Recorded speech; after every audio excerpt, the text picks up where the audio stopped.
Hello everyone and welcome back to the Felix Smart Studio here in beautiful Calgary, Alberta, Canada. Today we're going to be talking about a topic that I find very exciting and interesting, but also can be quite complicated. And that is when to use aquarium fertilizers, particularly when starting a new aquarium. So let's get right into it. So one thing that I like to mention before getting into all the different types of fertilizers and when to use them is that fertilizing your aquarium is something that's unique to you. What has worked for you may not necessarily work for me and vice versa. So my goal today is not necessarily to push what I think is the best method of doing it, but just another method of doing it. And you can take that information along with everything else that's available online and tailor it according to you. That's one of the beautiful things about this hobby is that your aquascape and everything that you do to it is unique to you, just as the way that you fertilize them as well. Also, I do want to note that we'll be focusing on tap water use because that's what we use in the aquarium in the back here.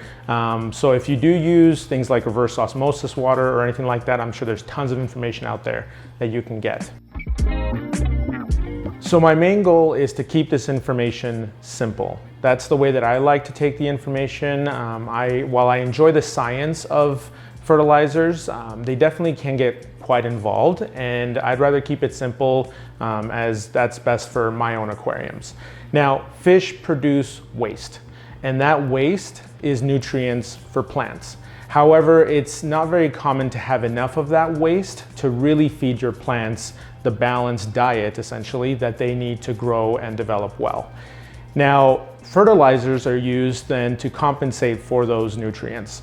And there are two main groups. There's your macros, which are things like your nitrogen, phosphorus, and potassium.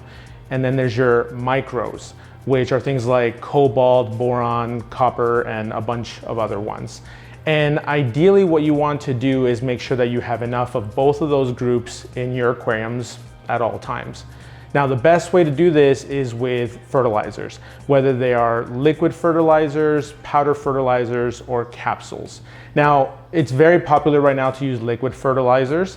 They are probably the most readily available and the easiest to use, as they will gladly have all the instructions that you need to properly dose your aquarium. Now, the big question that comes up is when you've set up a new aquascape, is when do you actually start using those fertilizers? And that's what we'll talk about next. Now, in order to keep my life simple when setting up an aquarium, there are 4 things that I like to consider, which I know down the road are going to help me in deciding how I want to fertilize it. The first point is, am I setting up a low-tech aquascape or a high-tech aquascape? If you follow me on Instagram, you know that I love my low-tech aquascapes. Now, these generally don't have a premium light, so they're not full spectrum, and they also don't have injected CO2. But because they do have a rich substrate and they do have lots of plants in them, I still need to fertilize them periodically. However, there is a bit more trial and error, at least in my experience, to find that sweet spot to fertilize them well. Now, in a high-tech aquascape, you're gonna have CO2 injection and you're gonna have a premium light like the setup we have back here in the Felix Smart Studio. And this will actually promote a lot faster plant growth. So we have to ensure that we're using the right fertilizers to keep the plants healthy and well and keep algae at bay. The second point I like to consider is plant mass. So am I setting up an aquarium with just limited plants, or am I really gonna go big and throw in as many plants as I possibly can?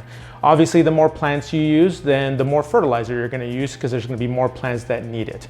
If you have a smaller nanocube, for example, and you don't have that many plants throughout, then you're not gonna need as much fertilizer as the larger ones. The third point is knowing what substrate I'm gonna use. So if I'm gonna use a aqua soil, which is already rich in nutrients, then I do have to consider that that aqua soil is going to release some of those nutrients into the water column, especially at the beginning of the tank use. If I'm gonna use just sand or gravel, then there's not gonna be enough nutrients in there for the plants to get what they need. So we will have to supplement the soil or the substrate as well. The fourth point is maintenance. Now, I don't know about you, but I enjoy the maintenance routine that I have with my aquariums, but I actually really dislike taking the time to dose fertilizer, which is interesting since that's what we're talking about. But what I like to do with my setups is kind of plan ahead as to how much maintenance am I gonna have with this. If I'm gonna be adding fertilizers, my plants are gonna grow quicker, bushier, which means I'll probably have to trim them more often. And so I do ask myself, do I really want to do that? Do I really want to keep adding capsules into the soil every few months? Do I really want to do the liquid fertilizer every single day, or do I want to try to spread it out?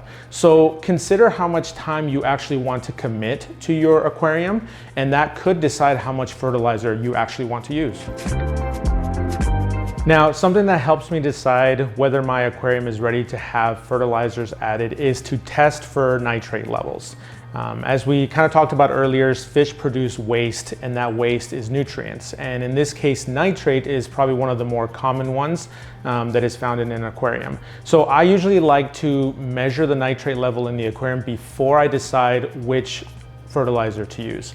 In this case, I'm going to be using the master kit to measure the nitrates. And once we have those results, I'll be able to decide which of the fertilizers I'm going to start with.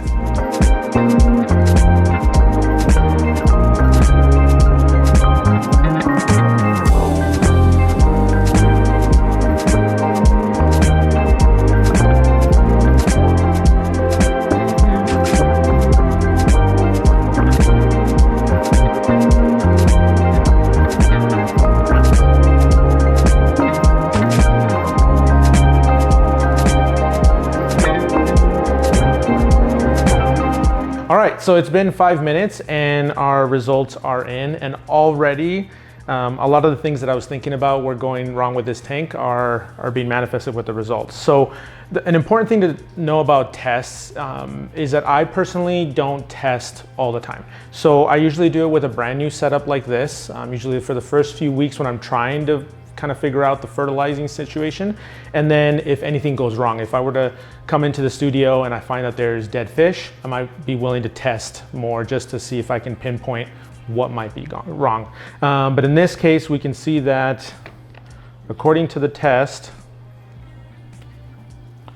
we have 0 parts per million when it comes to nitrates, which I already could tell because there is some thread algae in the aquarium. And I have found, at least in my experience, that if there's some thread algae, it's usually too much nitrate or not enough. And in this case, we don't have enough. Now, because there's not enough nitrogen or nitrates in the aquarium with this, it already tells me which fertilizer I'm going to use. Remember that we talked about fertilizers, that they have macro fertilizers and micros. The macros is where that nitrogen will be included, so I do have to add those. But I'm also going to need all the other stuff that's required for the plants to grow. So in this case, I'm going to use a comprehensive fertilizer. Tropica Specialized is the one that I'll be using because I know that it has all the macronutrients that I need as well as the micros. Now let's say that this had turned bright red and we had an abundance of nitrates in the aquarium, then I would not use a comprehensive fertilizer. I would then stick with a trace fertilizer, meaning that it's not going to include nitrogen, but it is going to include all of the other things. And that's where it gets a little bit more complex, but that's, to me, where I would start off. So this one it is. All right, so now that we've tested our water and realized that we're low on some nitrates, we're gonna go ahead and maintain the aquarium, which we hadn't done because obviously I needed to measure the nitrates in it. And once the maintenance is complete, we'll go ahead and add the fertilizer and get going from there.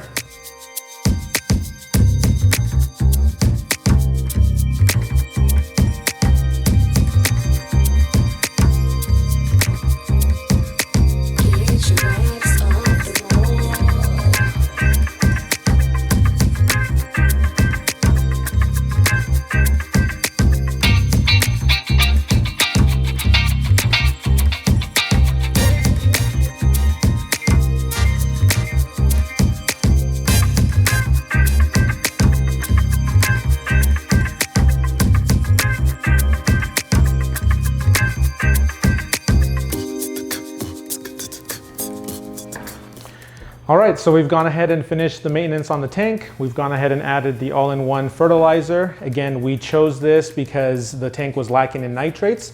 So what I'll do is come next week, I'll measure the nitrates again. If I find that they're still super low, I'll either increase the frequency of times I'm dosing or the amount, and we'll kind of take it 1 week at a time until we get that right balance. Now, this is just one way of doing fertilizers. It's what's worked for me, but I'm sure that you have a way of doing it that's worked for you. So go ahead and write it down in the comments below because it might help somebody else. This is just one way of doing it, and there's plenty of ways to have success in a planted aquarium. But don't forget to like, subscribe, and follow along for next week's video.